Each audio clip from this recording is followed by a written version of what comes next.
आप देख रहे हैं HND न्यूज। मैं हूं आपके साथ आतिफा बलोच। नाजरीन, खबर शामिल करते हैं हारूनाबाद से।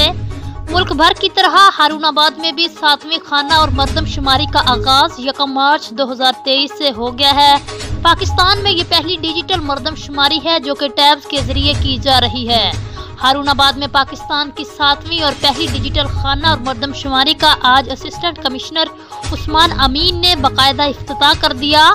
इस मौका पर असिस्टेंट कमिश्नर का कहना है कि मरदमशुमारी का मकसद आबादी की जांच करके वसाइल की मुनसिफाना तकसीम को यकीनी बनाना है। इस मरदमशुमारी में तहसील हारूनाबाद में कुल सुपरवाइजर 32 और शुमार कुनिंदा 211 हैं और मरदमशुमारी के दौरान सिक्योरिटी को 24 घंटे अलर्ट रहने की हदायत की गई हैं।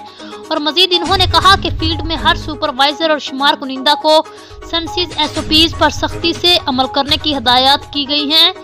मीडिया से बातचीत करते हुए शुमार कुनिंदा ने बताया कि अभी तक सॉफ्टवेयर में काफ़ी मसाइल हैं जिसकी वजह से डेटा एंट्री में काफ़ी मुश्किलात आ रही हैं।